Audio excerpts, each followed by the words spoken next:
All righty. Hello there, everyone. How's everyone doing?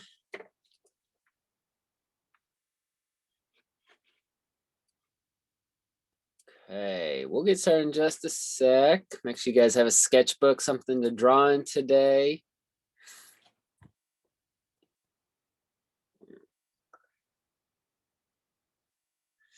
All right. So yeah, to start, there have been a couple of face drawings turned in already for the drawing challenge, but that'll be due tomorrow. So I just kind of look forward to seeing what everyone's doing or everyone does for that. So I thought that was a good way to practice both just some figure drawing and head drawing, but then also practice that light and shadow that we looked at or we talked about last class. So make sure that you guys, when you're drawing those faces, you pay special attention to how the light hits the face and where it creates the shadow shapes on the face, and then how that will give the head volume so it feels three-dimensional. Okay, so that's kind of your goal with that one. And then just look at those directions about choosing a photo with a direct light source. It's harder to find photos with a direct light source because it's not that flattering for photography to have a really harsh light on you. So a lot of pictures you find of people in magazines and online has a soft light source. But for art, it's better to have a direct light source because it allows us to add those shadow shapes and really make it feel three-dimensional. So take the time to find a good image. And if you don't want to worry about finding your own, use one of the images I have up there. Because whenever I see a picture with a good direct light source, I usually save it and just stash that away for reference. Or if I see them in movies a lot too, I'll take a screenshot of my screen and use that. So yeah, that'll be due tomorrow. So I just look forward to seeing what you guys have for that. Any questions on that, on the drawing challenge due this week?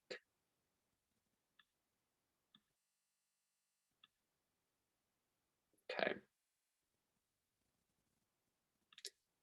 All right. My next question for you guys is has anyone started to look at the final project? Has anyone looked at the final project? Kind of the overall requirements for that?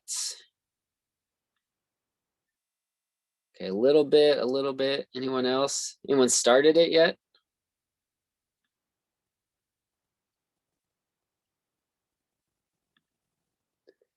Okay, so yeah, the due date is coming up in a couple weeks.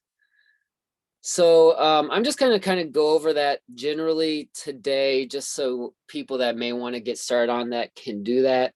But I suggest kind of this week taking a look at it, really starting to think about it, probably starting some sketches for that, so you can get the ball rolling. So basically the goal of that project is I want you to come up with a really good piece of finished, finalized, colored illustration that you can use, that you could put on a website or put in your portfolio, something like that. So the first kind of two projects we've done have been a little less finished. So they've been kind of sketchy. So the first project was just those rough storyboards. Second one was kind of just making sure you understand that process of how to color your line work, even if the line work is a little bit more rough. In that way. So, but this is going to be more finished. I want to see that you can create an environment with a background and put a character in that environment. So it has to have environment and character, not just like a close-up of a character's face. I need to see background and character in there. I want to see good use of color. And in terms of subject matter, it's really up to you. So a few options. You can continue if you really like the story you've been working on for the first two projects. You can continue to work with that story. If anyone has their own story they're working on, as whether it may be like a book or a comic book or characters they've created, you can work on that. Or you can choose an existing story. For people that are in my Art 109 class, that's what I do for the final project. But choosing an existing story like, Little Red Riding Hood,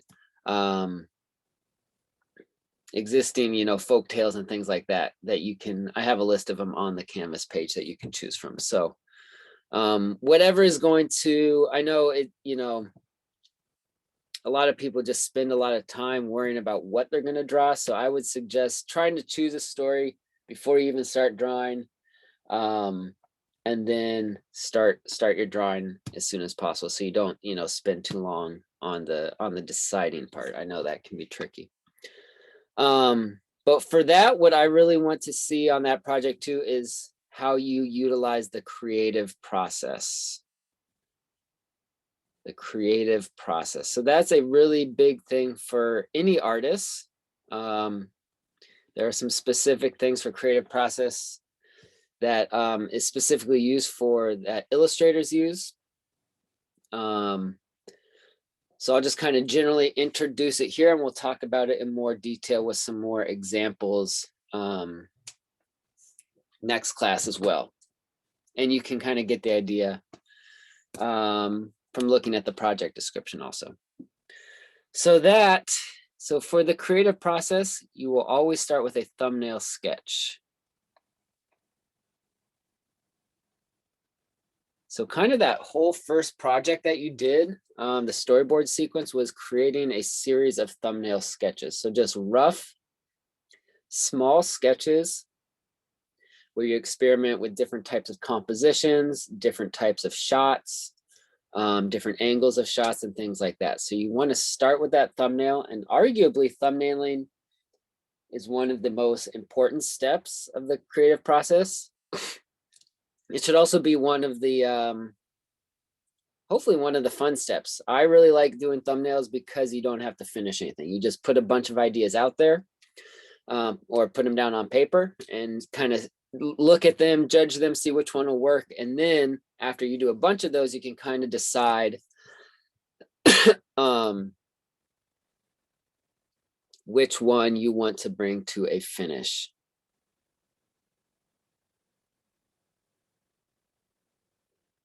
Oh, that's a good question, Trinity. Do you have to show a face?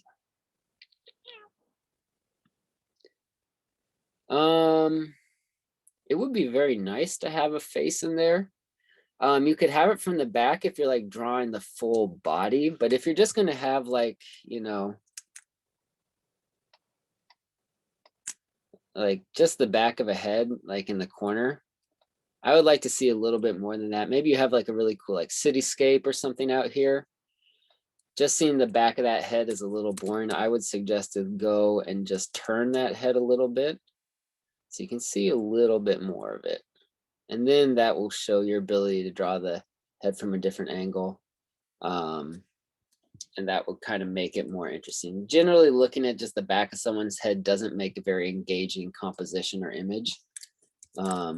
If you were going to do like the full body of something, like, and you had like, you know, a superhero swinging in here or something. So if you see the back of the head that way, that's okay, because then you're really looking at the full body, not just the head.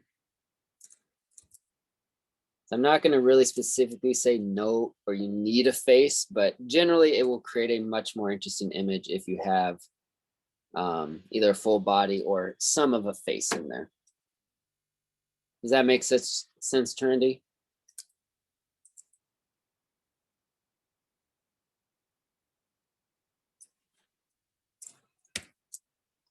Hopefully. Okay. So yeah, good question, Trinity. Yeah, let me know if any other questions comes up as I'm going over this. So those thumbnails, I forget how many you are required to do. Let's see.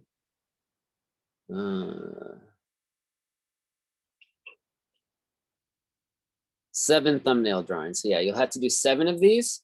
So all those small sketches where you experiment with different compositions. If anyone was in my Art 109 class, we did a bunch of thumbnails. You guys basically already did a bunch of thumbnails on that first project. And then that will lead you to, once you get all those thumbnails done, you choose which one you really like. That's when you do a workup sketch. So these thumbnails are super rough. Like, I don't want you spending 20 minutes, half hour on one thumbnail. One thumbnail should take probably like 10 minutes plus or minus. But then once you choose that one that you really like, that's when you kind of nail down the composition.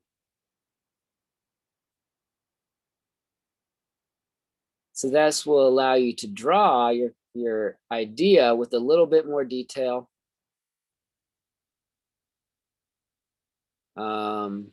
Figure out where everything's going to go. You can add a few more details, but on the workup sketch, I want you to add value, meaning lights and darks. So before you even start to think about color, just think about where the light and dark values are going to be. Is this going to be an overall dark image? Is it going to be, kind of creepier and scarier? Is it going to be a lighter, friendlier image where you can see everything clearly? Is there going to be a big, light spot right here around the character so they stand out? Is there going to be a big light moon here in the sky? Is it going to be nighttime, daytime? How are the values of this? So I want you to figure out kind of just a rough idea of those lights and darks values before you even get to color, okay? And then that workup sketch will lead you to do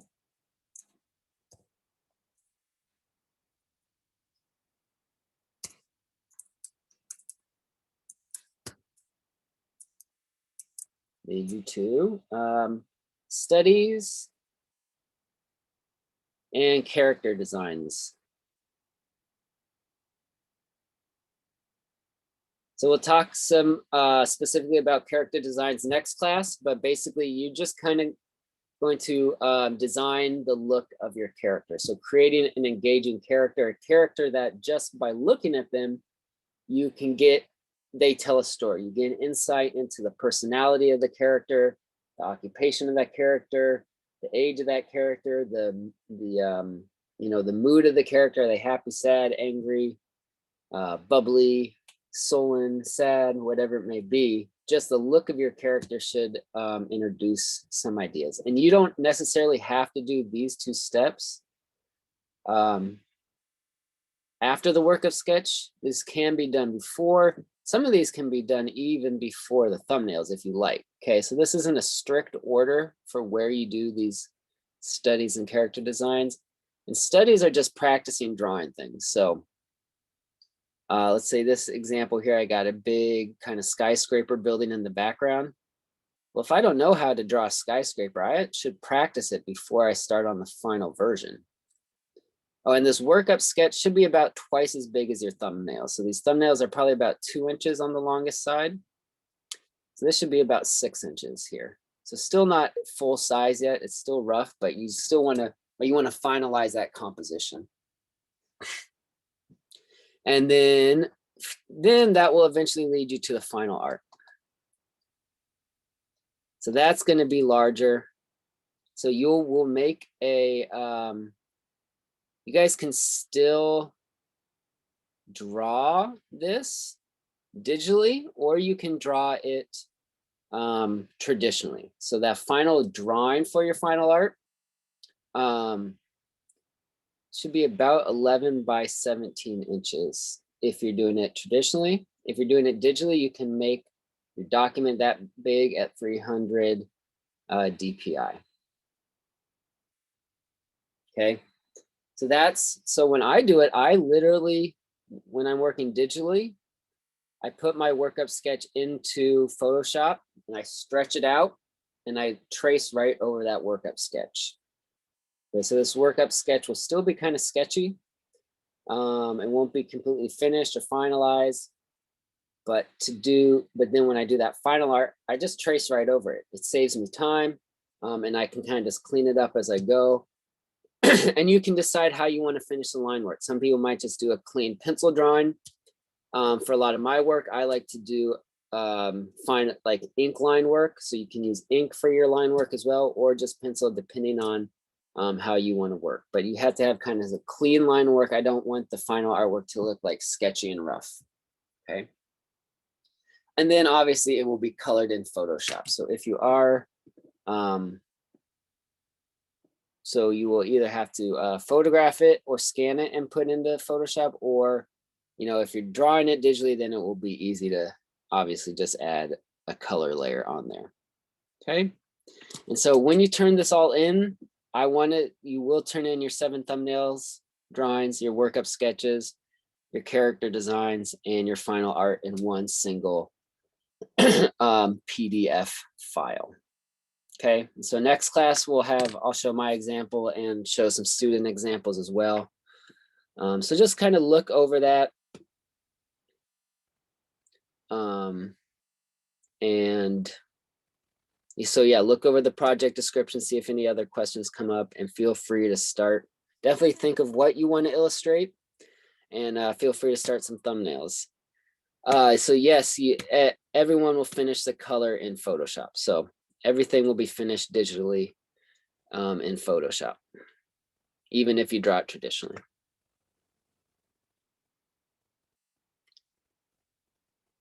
Any other questions on that final project? I have some, so this is kind of just some examples of what your art may look like. You also have the option of doing a single comic page with multiple small drawings. I'll go over some comic page layout next class as well, if anyone is interested in that. Does anyone think they might want to do a comic page, or do people want to, or are people thinking one single large illustration? Maybe comic for Eleanor. Anyone else think they might do a K1 for Kevin?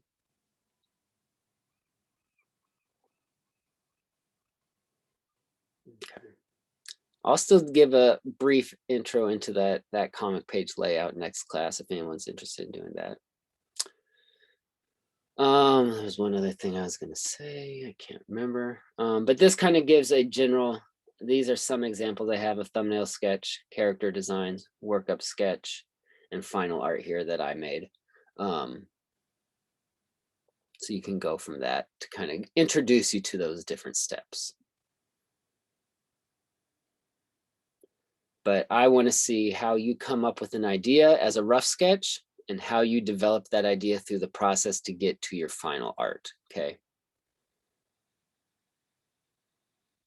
So I want to see good use of color, good character as the focal point within an environment, and go from there. Can we use from the first project? Sorry, what was that? Can we use from the first project that we had? Yes, you can continue that story from the first project. Yep, that is definitely an option.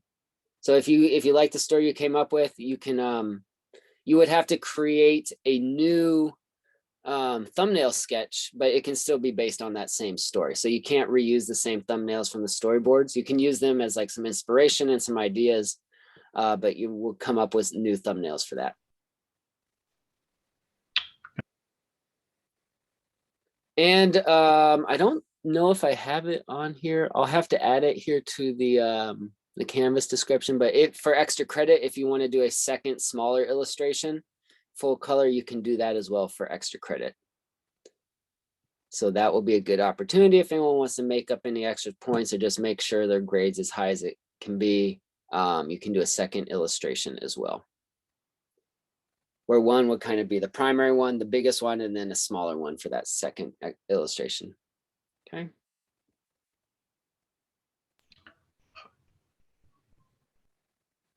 Any other questions?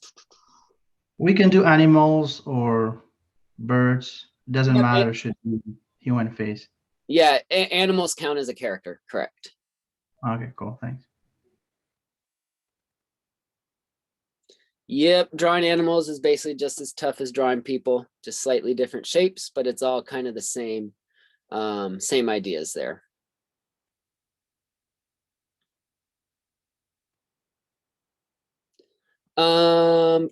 Would the second illustration still need a workup? Yeah, you had to do the same process, but since it's a little bit smaller, Kevin, it should be a slightly quicker process than doing the full size one or the larger one for the final. Cool. Yeah, so just I mean, get the ball rolling at least if you're deciding on your story, and then I think next week or before the last week, we will do a critique. Our discussion that week will be a critique of your work, so of your thumbnails or any other preparatory drawings you have. You'll turn that into this discussion. I'll offer feedback to you on your rough sketches. And you guys can look at each other's work and offer feedback as well. So that will be coming, I believe, next week. So I can see your thumbnails and see some of your process before you turn in that final project. And if you guys start early and you want feedback before that discussion, just feel free to send me a message. Or if you're having trouble deciding on your stories, just let me know and I can talk through some ideas with you. All righty, so today, the rest of the class, we will be talking about perspective.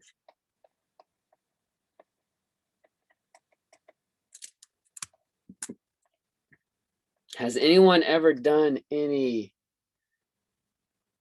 perspective drawings before, or know what perspective drawings are? Good, some other art classes. Good. Anyone done linear perspective, 1 point, 2 point, 3 point before?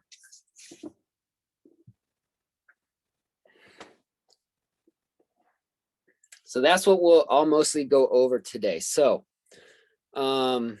perspective is a very complicated topic. So when I was in art school, I had a semester-long class just on doing perspective. So again, kind of each day of this each day of this class can be expanded into an entire course. So figure drawing day, that could have been an entire course. Perspective day, that could have been an entire course. So I'm really kind of just giving you guys the overviews of these different topics. But hopefully enough that you can kind of get a handle of it and use it for whatever your drawings could. So I want to give you as many tools and kind of different ways to figure out how to make these different drawings so you can kind of execute them in your own style. So perspective, especially linear perspective, is definitely a very intimidating topic for artists and for people learning to draw. But it can be also very fun. It's a little bit more, kind of mathematical thinking. So if your brain works a little bit more in that way. But basically, perspective is just adding depth to your drawings. So making things feel three-dimensional. And there's a number of different types of perspective. Today, we'll talk about linear perspective and atmospheric. So all our work is on a flat 2D surface, whether we're drawing on paper or we are drawing on a computer screen. That surface is just flat.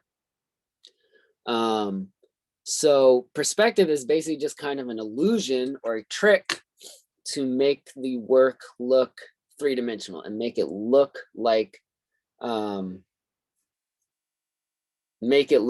three-dimensional space just on that two-dimensional surface. So there's a bunch of tricks and ways to do that. And we'll go over those today.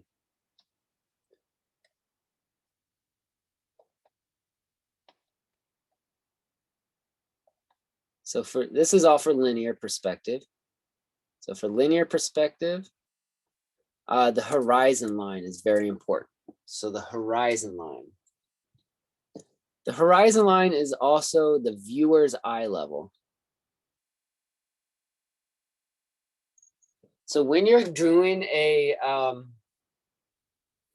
creating a drawing with linear perspective in it, imagine you are holding a camera and taking a picture. So whatever level your head is at while you're holding that camera, that is where the horizon line is, and that is your eye level. So whether you're standing up on top of a building and looking downwards, whether you're standing at a regular eye level and just taking a shot straight across, or you're putting the camera down low and looking upwards, that's changing the eye level and thus changing the horizon line, okay?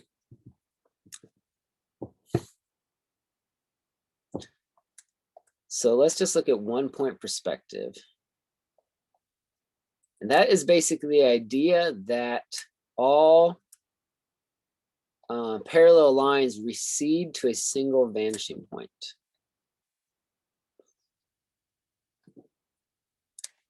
You guys probably have done something similar to this, as you said, in some other art classes. It might be brand new for some people.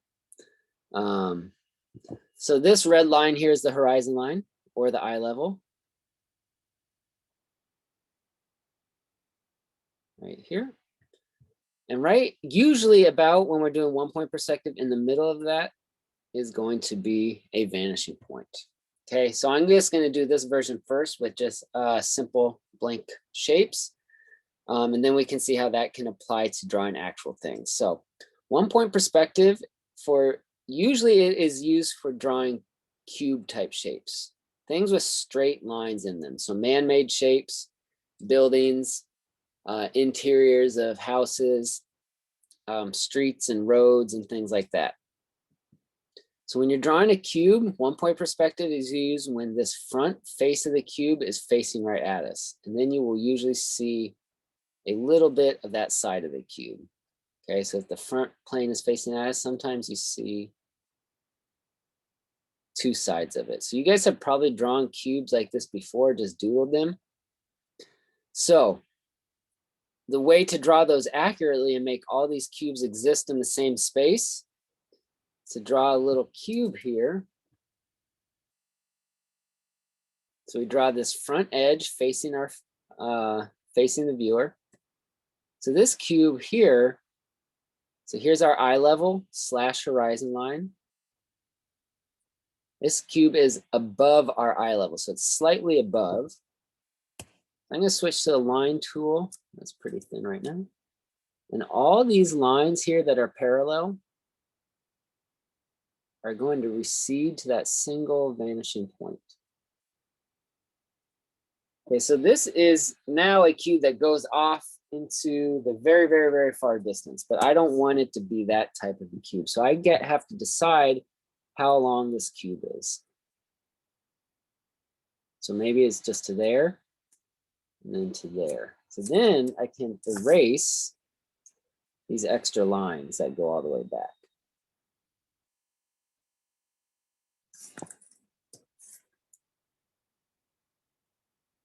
So now, since this is above our eye level, we do get to see this underside of the cube. Okay, and this side as well. So I suggest just kind of sketching along and doing this very, very simple version with me and seeing if you guys can put some cubes in here that all recede to the same vanishing point. And I'm using this, the line tool right here to make these perfectly straight lines. You also don't have to do that.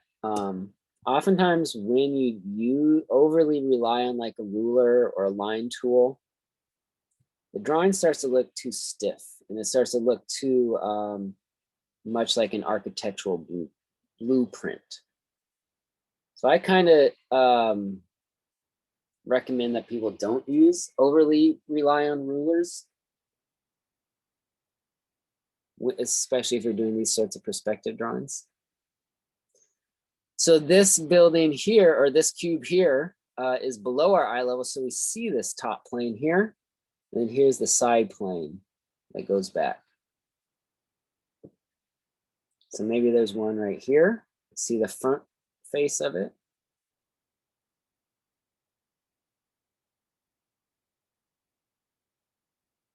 And this can go down to that vanishing point right there. So this one is right above our head if we were taking this picture, so we only see that underside of it.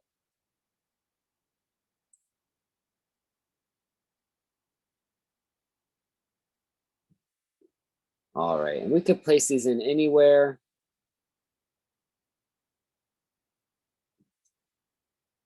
Has anyone done a drawing exercise like this before, where you're just drawing these simple cubes from different angles? Yeah. Cool. It's a good exercise just to do with these basic shapes. So you want to first figure out how to do it with these really simple shapes, and then you can go on to doing it with more complicated shapes or real objects as well. All right, so try and sketch this version best you can. you can finish it off later and add some more cubes to it as well. So let's go on to kind of drawing something real. So the place I see this one used the most is if you're, standing in the middle of the road and looking down a street. So you'll see tons of photographs like this, tons of drawings as well.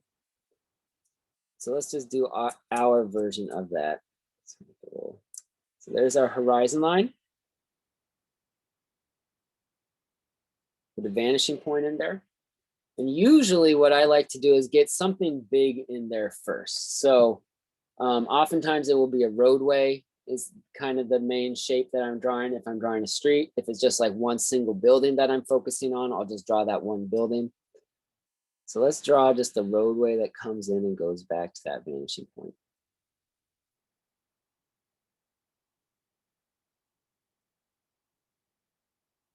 I'm going to even add in some people over here as well. So notice what I'm doing here. I want this to be an eye level drawing. So I have all the horizon line going through these people's heads. So if it all goes through the heads of the same people, then that means all these people are about the same height. So I could draw a little kid down here as well. So we got about a 6-foot person. These people over here are about 6 feet. Could put someone else over there. That's about 6 feet. But that horizon line is about going through all those people's heads. And what I will do sometimes is just radiating out from this vanishing point. I'll just put a bunch of perspective lines in there. And if some people are drawing with Procreate, correct? On the iPad. If you have Procreate or some other drawing programs, they have perspective assistance tools on there, which help a whole lot and make the whole process easier. So now that I have these lines added in here, I can just kind of use these as guides to add in more buildings here. So as you can see, the further up I go, I'll draw the front plane of this building. So there's the front of it. Further away, higher up you go, these lines become steeper and steeper.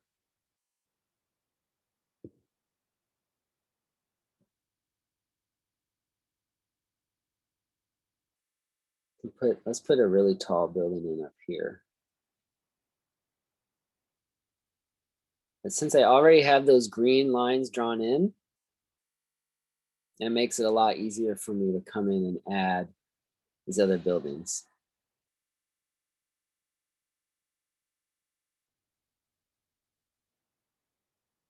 What happens back here? These buildings, I guess, yeah, they keep getting smaller and smaller. But that's when it's really helpful to look at some pictures or to look at, or to go to a real place and sketch something from real life. Because what you'll notice is that when you start to get further away, you're not going to see the perspective as much. So usually what I do once I get far enough away, I can just put in some basic shapes and I don't have to worry about perspective on things that are really far away, which kind of saves me some time. And oftentimes there's stuff back here like, maybe cars or buses or billboards that get in the way. So you're not actually going to be able to see when things go way, way, way back in the distance. So there's kind of the technical side of learning perspective, which is knowing about these vanishing points and the lines and everything parallel. But then there's the practical side of actually drawing this stuff, which is just knowing how to kind of fill out this space and make it look more natural. And that can only be done by studying either photographs or what would be better is studying going and drawing things in real life. And then you want to remember to add, your other stuff that exists in this scene as well. And really all these rules as long as you have a general feeling of depth in your drawings, I'm not going to be looking at your drawings and trying to analyze and find where is the exact horizon line, where is the exact vanishing point. I just want you to have that sense of depth in there and be aware of these different types of perspective, even if you're not using it exactly perfectly, okay?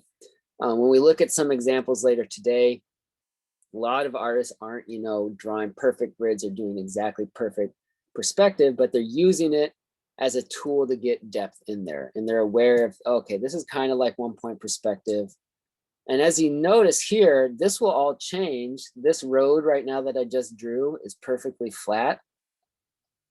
But if there was ever any sort of dip down or dip up in that road, or curve in the road, all these rules would change and it wouldn't line up exactly like this. So it's good to learn this and how to use this sort of perspective, but ultimately, you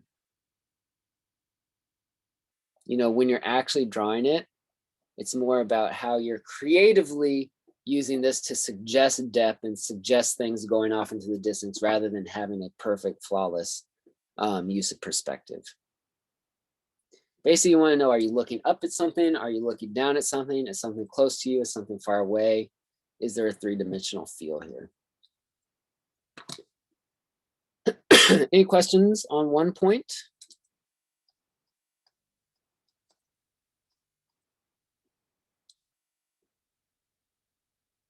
Okay.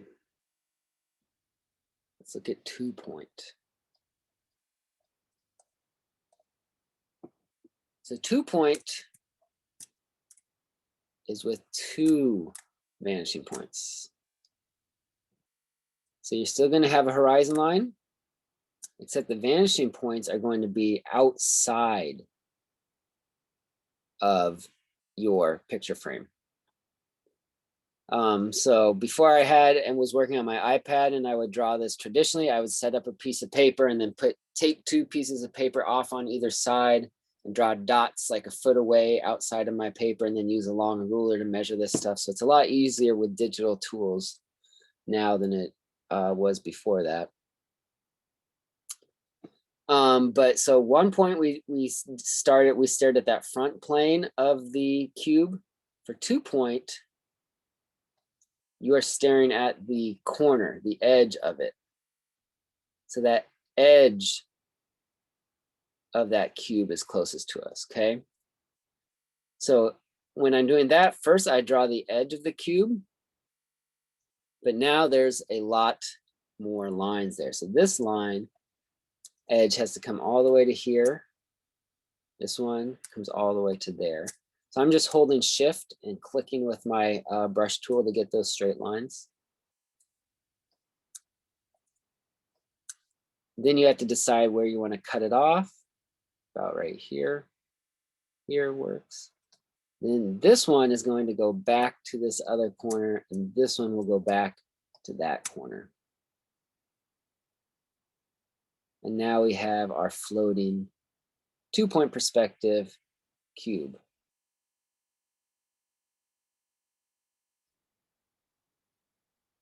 So we see that underside, it is above our eye level, so we're looking up at that, so we see the underside. It's the same thing if I was to put one down here, draw that front edge first.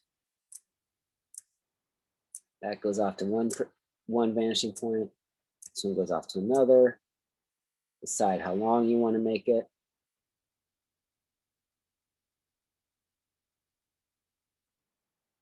And so since this side is parallel, this side is parallel, this one comes out to there. This is parallel also. This one is parallel to these 3. This comes out to there.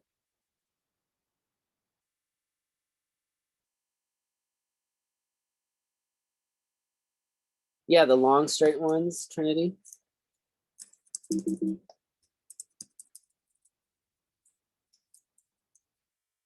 Yeah. So I'll just first draw that, oops, let me erase a little bit.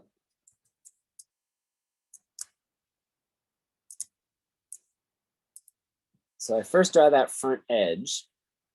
So I know that a cube is going to be made up of a square like this. So this square here is coming back this way. Since these two edges of that square are parallel, these will go off to that vanishing point there. This one will go off to that vanishing point. So this helps me find this edge of the cube. So I can stop it there. So there is just a square right there.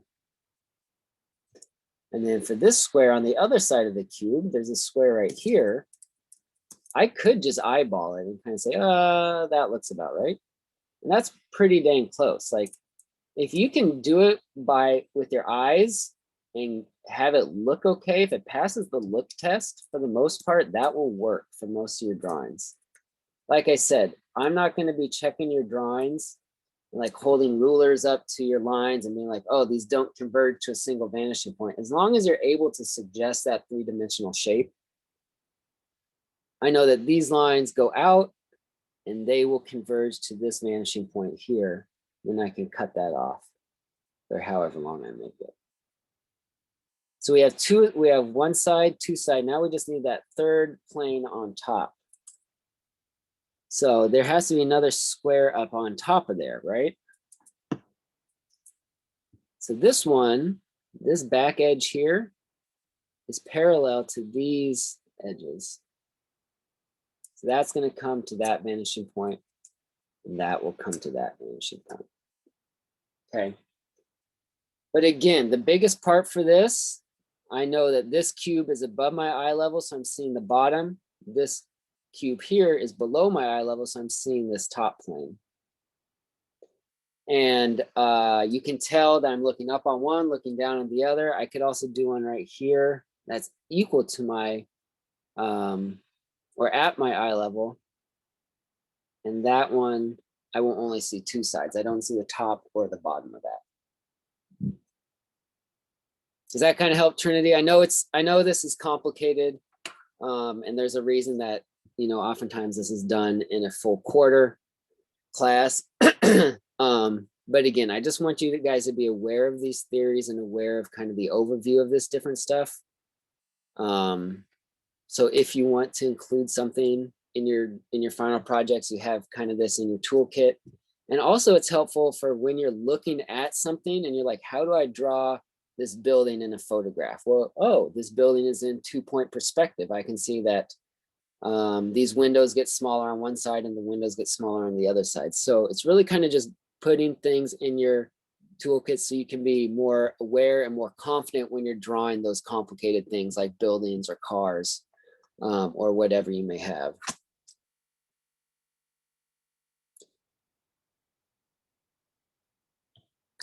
I will sometimes put boxes in a scene and then use this edge here to help me draw like a car shape.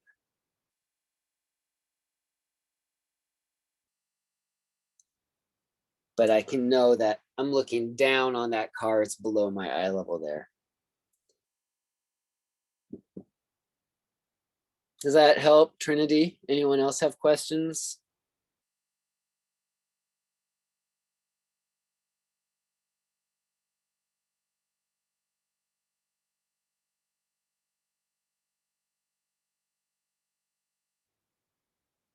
Okay, let's just do a quick drawing an actual thing here. So on this version, we had a pretty low horizon line. So it was down at the street level. We were at the standard eye level for people. Let's do one where we have a higher horizon line and see what happens.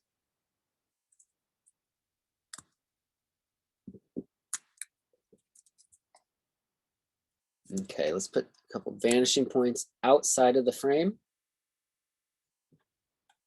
And again, what really helps me is just to kind of throw in some perspective lines there. This just gives me a simple grid to kind of draw on. Okay. So I'm going to first draw this front edge of a building. The front edge will be vertical.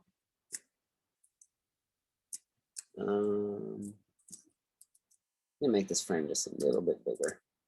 I don't want it to feel too cramped right there at the top.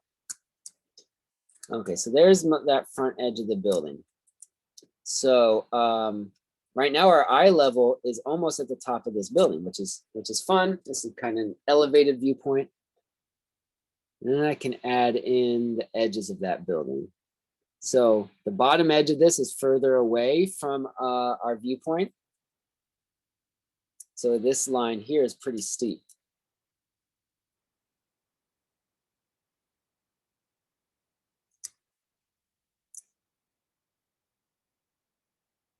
So again, usually what that biggest thing is in the composition, whether this one is a building, whether it's a roadway, I want to get kind of that big shape or big three-dimensional object figured out first.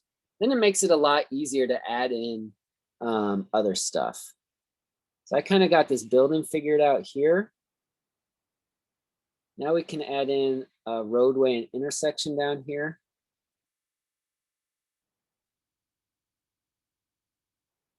This roadway goes off.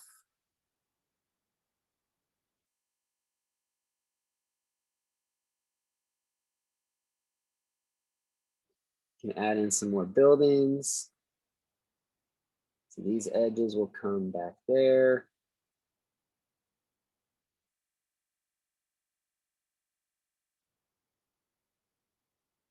This building is almost right at that eye level, so it's almost going to disappear flat right there. Let's make this one a little bit taller. So this building then can go, I'll extend it out. This can go over to that vanishing point there. As you can see, I'm just kind of eyeballing it at this point. Once I have this big one in here, after that, the rest can kind of just be eyeballed a lot. I rely on eyeballing it for art a lot more than being technically perfect. So I can add in some smaller details of stuff, you know, little chimneys and things like that.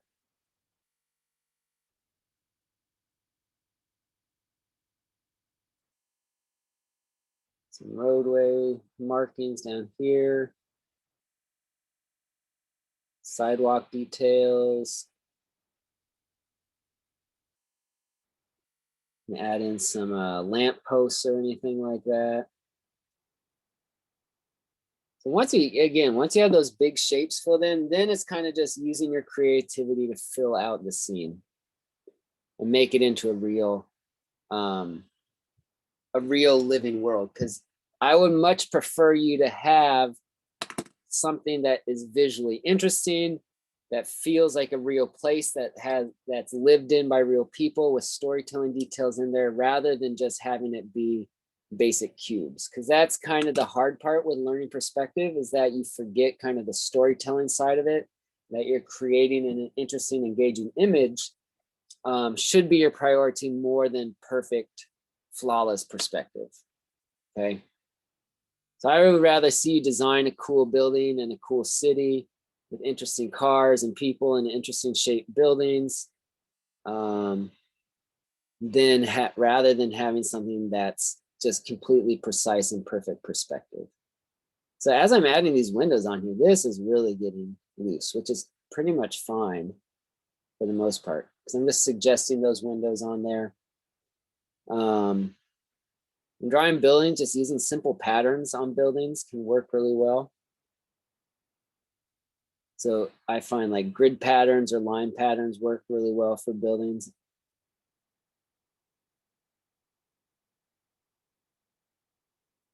Adding things like smoke from chimneys, clouds, sun, moon in there. I'm going to draw some very, very quick little cars down here. If you're drawing a city ever, try and figure out how to put some cars in there, even if they're not drawn well. It'll feel a lot more like a real place if there are cars in there. And even little suggestions of people.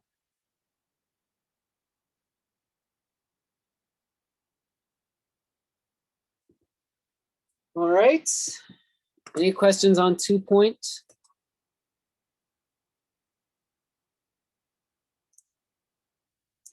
And you can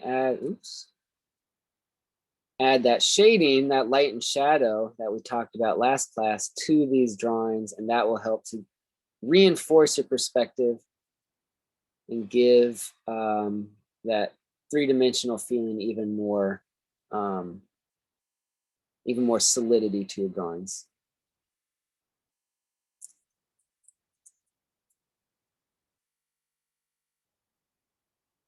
So I'm trying to envision a light source from over here. So light side and shadow side on all these buildings.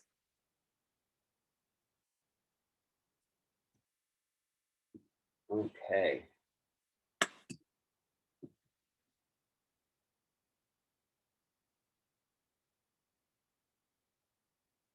So I'll have something in the drawing challenge this week so you guys can practice drawing 1 and 2 point perspective. But now we will go over the elusive, the challenging 3 point perspective. Has anyone ever attempted a 3 point perspective drawing before?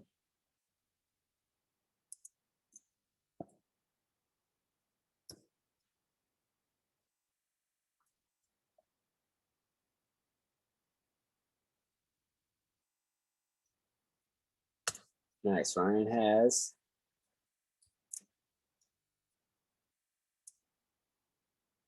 Okay. It can be very, very fun, and you can get some really cool effects with a 3 point perspective drawing. But it's obviously more tricky. But 3 point perspective is when you are looking up at something in an extreme way or looking down at something. So back to our camera analogy, it's where you have your camera and you tilt it up so much so that the horizon line is outside of the camera plane. So that will allow there to be a third vanishing point in the scene, which is either above or below what you are drawing. Okay.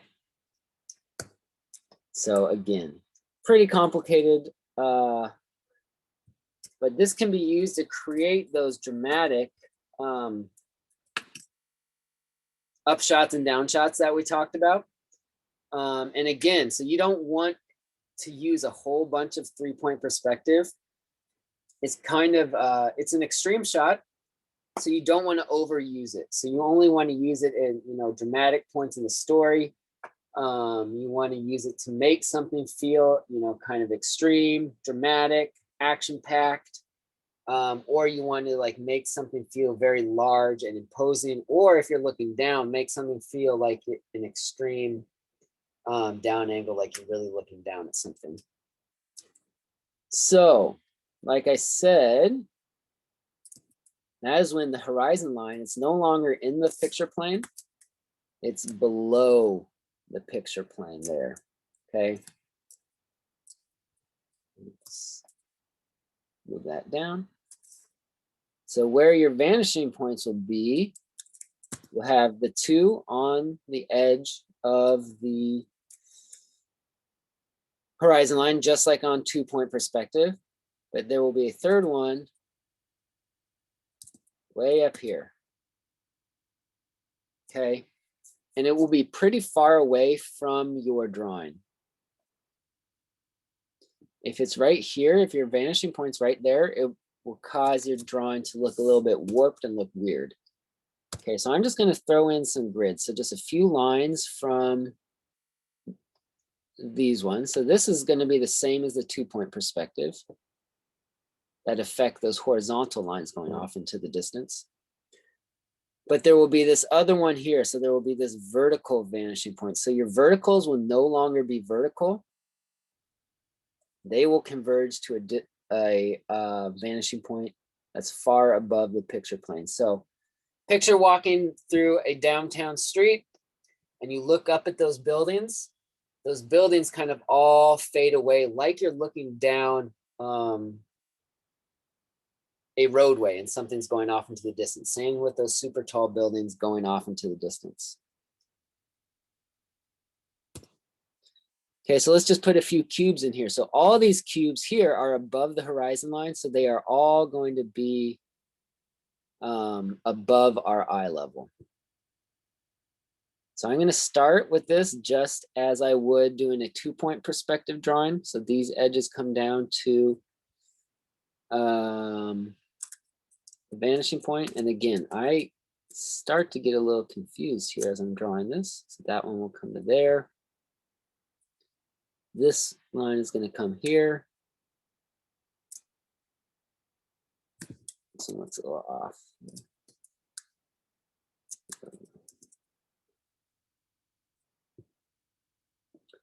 This one will come down to there. Okay, so now the difference where this gets tricky is these verticals. See this vertical here? That's not vertical straight up and down. It's going up to a vanishing point. So this line here is going to go up to that vanishing point. This edge here is going to go up to a vanishing point.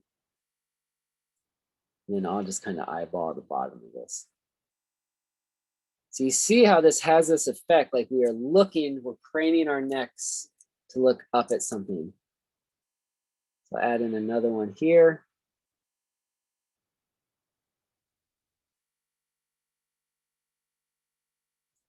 I'll use this for the vertical right there.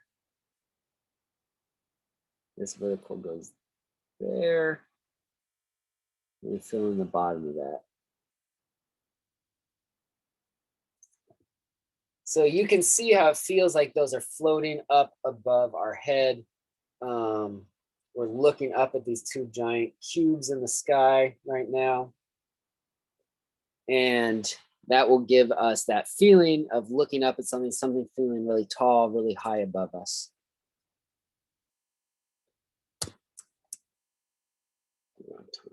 A little. I'll just kind of create a really quick example here. I use this extreme angles for those hero shots that we talked about the first day. So those extreme up angles and down angles. When I want something to feel heroic or dramatic, exciting.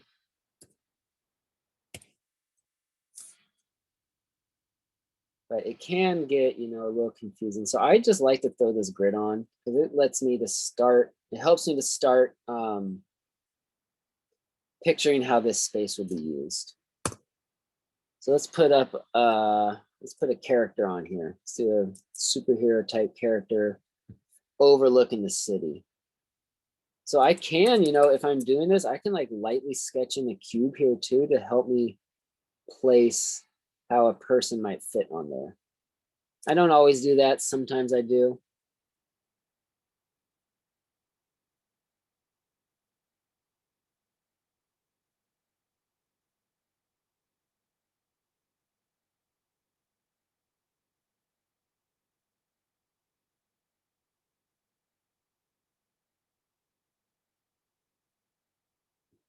Okay, so we got a person standing there, and then we got to put that ledge that they're standing on. Kind of like, actually, it could just go all the way across there. So we got the edge of the building here. Even add in some windows down here to that building.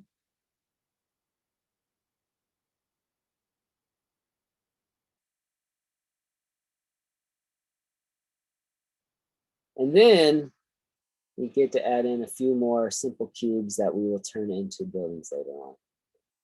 And again, as I'm drawing these, I'm not worried about being super perfect here. I'm worried about having these lines feel like they're going up and receding away from us. And usually just something kind of like that is enough to get that feeling. And again, we can come back and add that light and shadow on here, which will reinforce that three-dimensional feeling.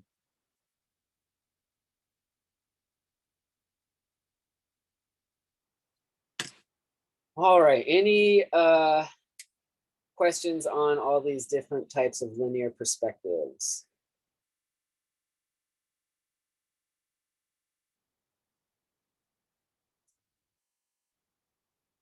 All right. So yeah, it can be definitely daunting and confusing, especially when I throw this all to you in one class. Oh yeah, definitely, Eleanor. That's a good question. 3-point is also used for looking down. So that becomes the opposite. Let's make this a little smaller. Good question.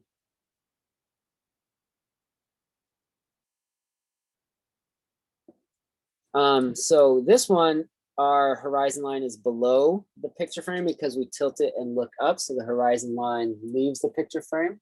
And do the same thing if we're up on something really high and then we tilt our head downwards. So that means the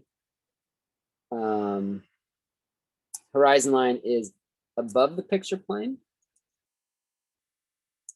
So the vanishing point, this up. There'll be a vanishing point here, here for the 2-point perspective, and that third one will be down there. So now the grid will look like this.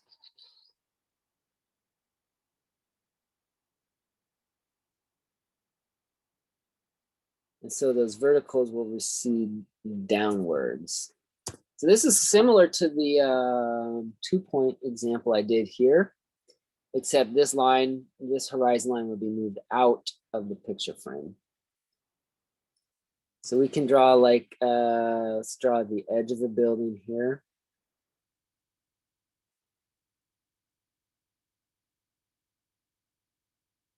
And this will then plummet down to earth. Write it out like that. And then we will get our, our roadway down here.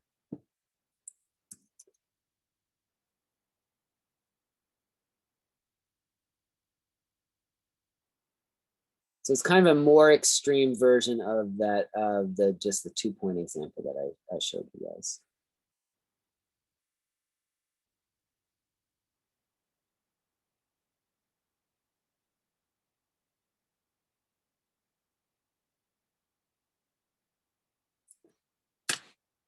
But I practiced this sort of drawing a bunch and learned it from books and in the classroom.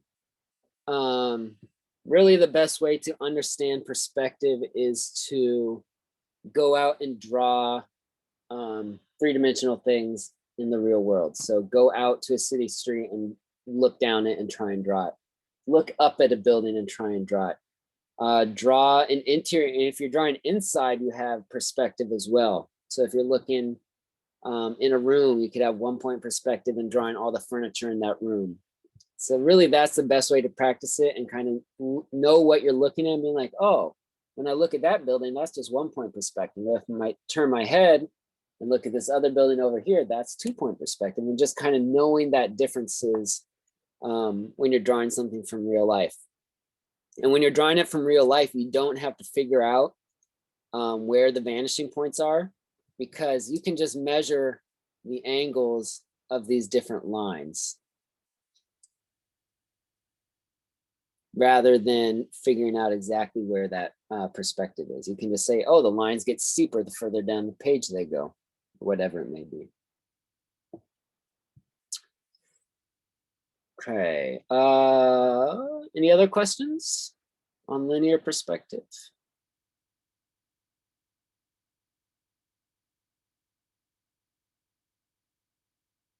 Okay.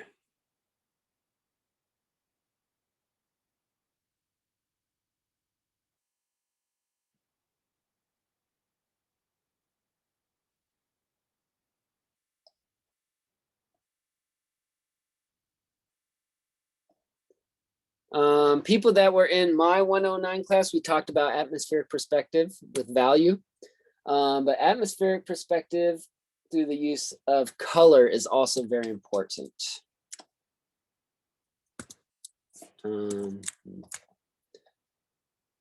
So does anyone know what atmospheric perspective is, or remember drawing that before, done atmospheric perspective drawings?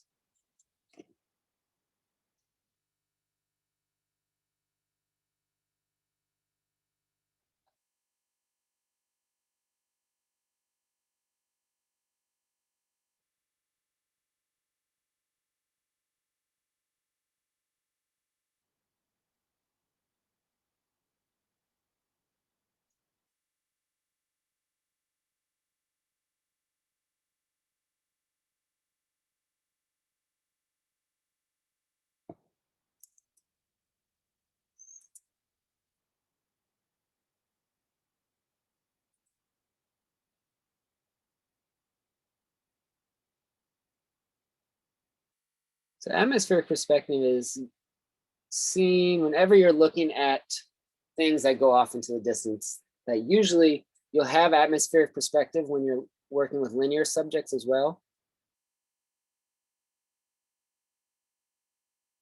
Note what I'm doing with the line work here. So we got a thicker line here in the foreground and a thinner line off in the distance. So that's kind of already starting to set up that atmospheric perspective. So as things go further away, they'll seem like they're fading away off into the distance, okay? So with my line work, I'm trying to do that. So think about how you're using line in there, and you want thicker lines in the foreground, medium lines here in the middle ground, and those thin, almost wispy lines off in the distance.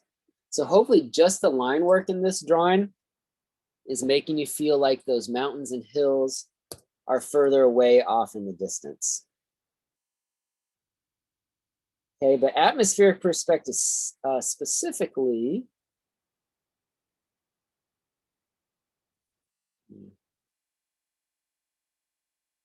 is the idea that things fade away the further they get, and they will usually fade to the color of the sky. So we'll do an example here on a sunny day, bright sunny day. So we know the color of, oops. This rock here. So this rock in the foreground is close to us. So we can make this rock a, whatever, dark grayish type color.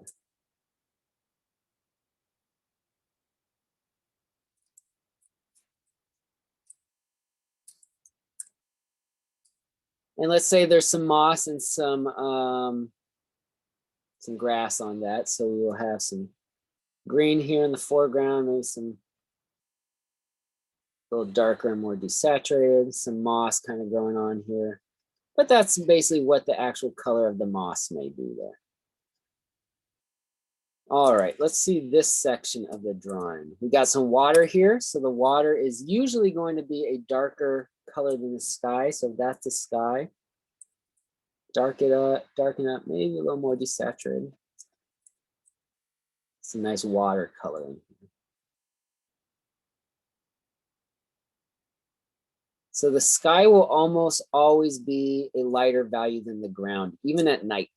At night, the sky is still lighter than objects on the ground because everything on the ground then gets cast in shadows. All right, so we can use accurate color for this sand. What color is sand? It's usually a desaturated kind of orangish yellowish. That looks pretty close.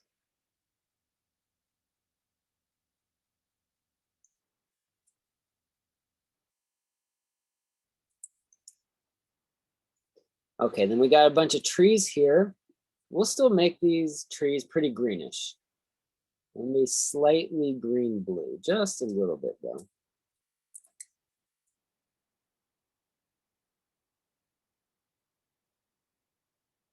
Okay.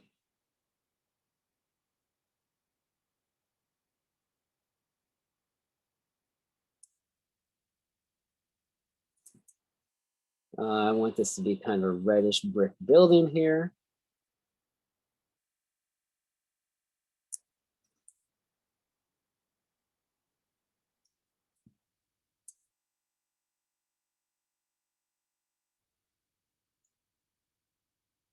All right, so now we got our foreground here, the rock in the foreground. Middle ground, the colors are still pretty accurate to the color, to what we actually know those colors to be, the green of a tree. But this hill right here now, that is a tree covered hill, but that is far away. This might be, 2 or 3 miles across the water. So we want this green. We know that it's about the same green in reality on those hills, but we want it to start to fade to be the color of the sky. So I want this green to be a little bit more bluish. So I'm just going to move my slider up more towards that blue and a little bit lighter. So it'll get a little bit lighter and fade away. and fade towards blue. So now we got that as kind of a green blue there. Another way you can do it is take this green here and turn down your opacity and kind of mix your own color on here. So maybe that one would work well too. And we get something similar, kind of a greenish blue. Turn my opacity back up.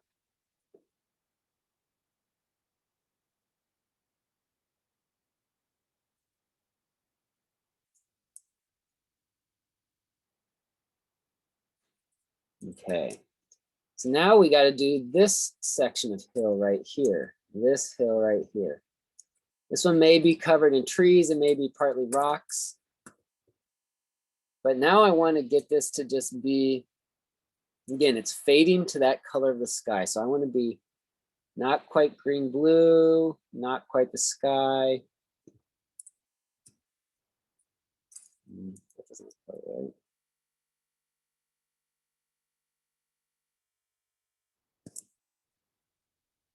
There we go. That hill there is now a blue. And now this one here, I want that to be even closer to the value of the sky. So I'm just turning down the opacity of this blue here and using that to kind of mix that in. Let's go with that.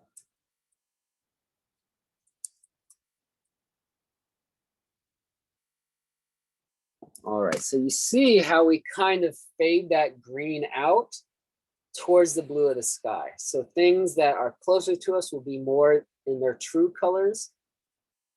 Things that are further away will fade to that color of the sky. So usually that's blue. Around here in the Pacific Northwest, oftentimes things fade to the gray in the rainy season. You'll have similar things happen on like sunsets, but it won't necessarily fade to the orange of the sky. You'll see different things happen. So it's best to kind of look at some photos if you want different colored sky for that too. But you can also make it up. And if you want an orange sky, you can fade it to orange, or if you want a yellow sky, you can fade it to yellow as well. Remember I mentioned before, skies, you can play around with the color of the sky too, and kind of just make sky whatever color you want to match the mood of your story. Sometimes I like putting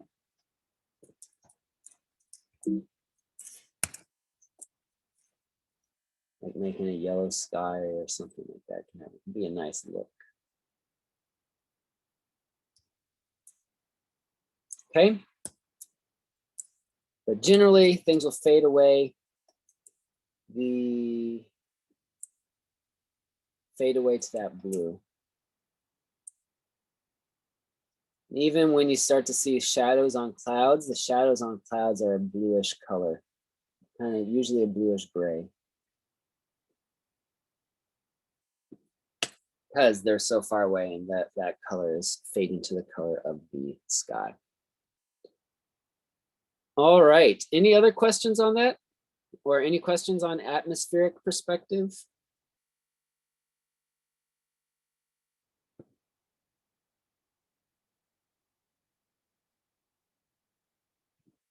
Okay. Another note on atmospheric perspective, the use of texture and details. When you're here in the foreground, you can have lots of texture and lots of details. So I can add cracks to here. We obviously see the little bit of moss here. We see little details like this grass coming up. Being able to see those small details means that something's closer to you. Here in the middle ground, I have some details of these, bushes in here, and some texture on the trees, maybe a few leaves, maybe a little bit of texture on this building.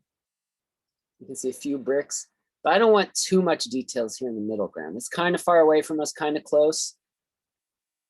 But then when I go to the distant background, hills and mountains, that's when I want to eliminate any texture and any details. Okay, so I'm not going to be trying to draw individual little trees in here. You're just not going to see that much in real life or in your drawings. So Just use simple shapes for things in the background.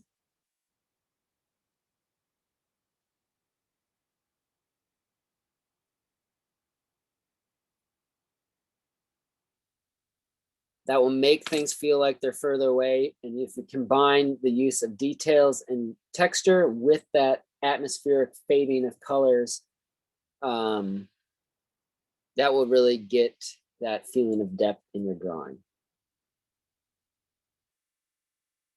Okay. Any questions on any of this perspective?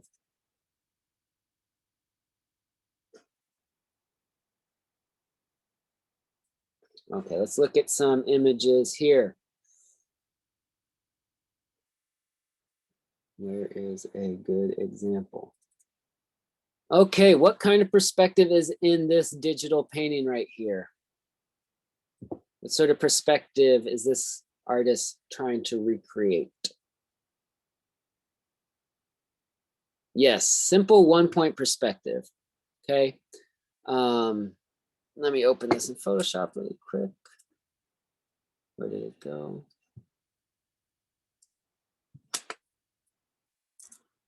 So you can see in this drawing the use of 1-point perspective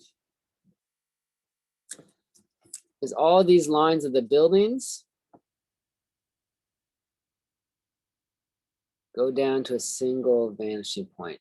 If you ever want to find the vanishing point in a photograph or in another artist's drawing, just trace over the parallel lines and see where they intersect. So all of these lines are coming down to about right here. Okay, but as you can see, there's not a whole lot of like perfectly straight lines in this drawing. Like I kind of found the ones here in these buildings. Once you get back into these buildings, I don't really see lines going to the vanishing point. And by the time we're back here with these buildings, this is where he's using simple silhouette shapes for the buildings, as well as that atmospheric perspective. It's fading to that color of the sky. We have darker, truer colors here in the foreground. And these ones here is kind of fading to that sky color. But as you can see, he did a good job here making the road come down and then come back up. You can see kind of that dip in the roadway. So again, it's much more important to have, this feels like a breathing, living city. You get trees in here, lampposts, flags, tons of cars. So it's better to have something that feels real and feels like it tells a story of a real place rather than having it be perfect, everything straight perspective.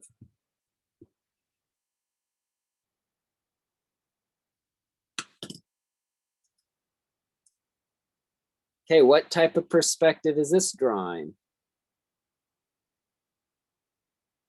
An interior drawing.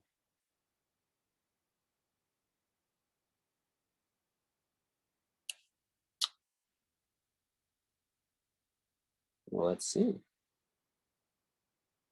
Where did it go?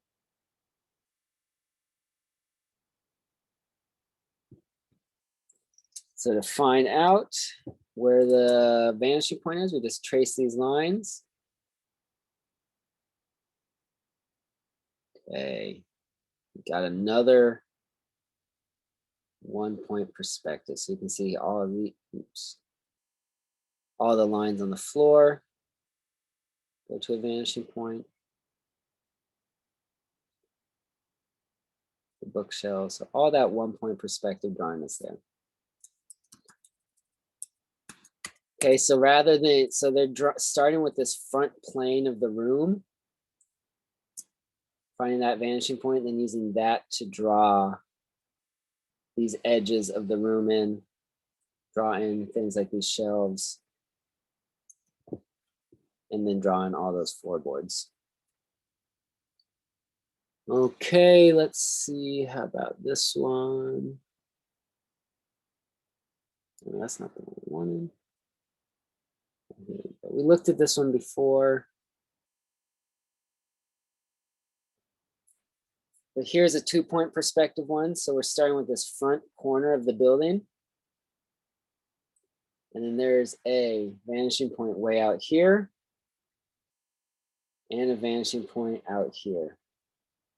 Way over there is a vanishing point, and way over there is a vanishing point. Okay, but again, the thing that makes this drawing interesting isn't the perspective. It's the storytelling, it's the characters, it's all the small little details that make this into a real storytelling image. Okay, so the 2-point perspective is kind of just there to have something to build this interesting, put this interesting image on.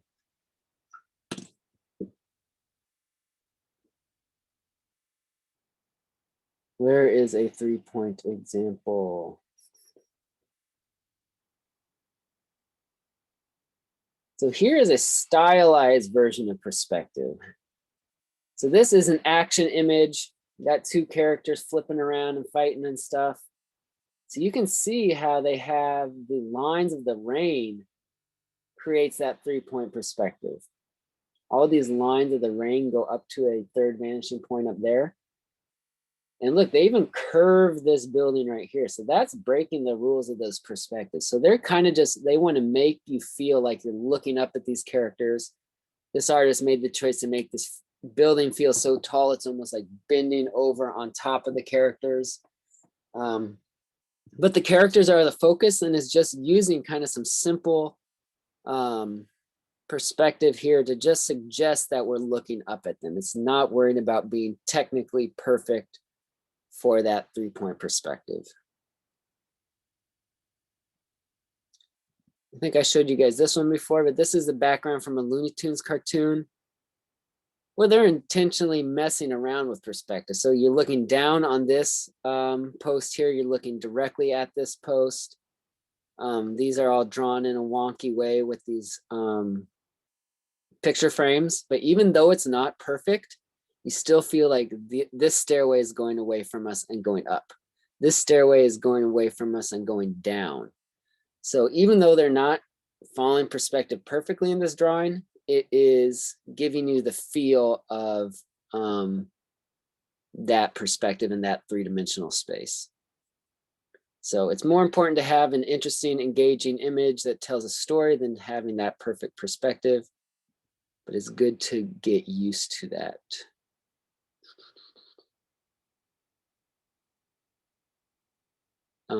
Here's some photographic examples. So you can see this is looking down. So there's a vanishing point right about here. And then, but this gives you that feeling of extremely looking down because there is that vanishing point and those buildings appear to be going away from us. Here's a looking up example where you're looking up at those buildings.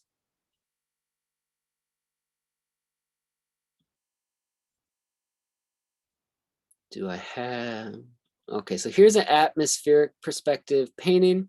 So here you can see the hills are green in the foreground.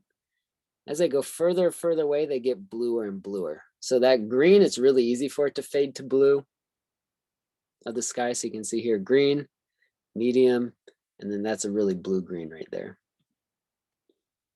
And then where's some other? So this is just a nice bit of perspective here in this first panel. So we have kind of 1-point perspective looking down this roadway. So these buildings here on either side are in 1-point perspective. And then once you get to these buildings further away, they didn't care as much about the perspective. There's enough line work here to show you that you're looking up on it. But they made it fade to kind of a bluish color, so it's almost the same color as the sky. And they eliminated details on these buildings in the background. So they didn't put any details here, so it makes them feel further away. And you might get distracted by too many details here in these buildings. It would take away from the character on that page.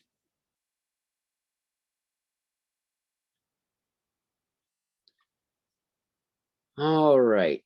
Any questions on any of this stuff or the next, the final project or anything? Here's another 3-point perspective. You can see.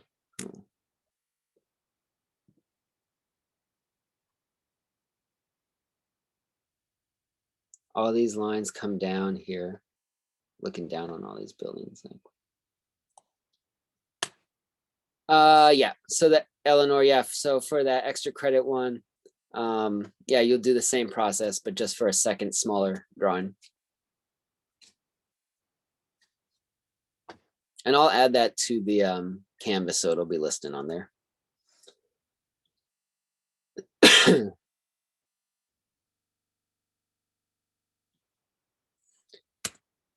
Any other questions before we go?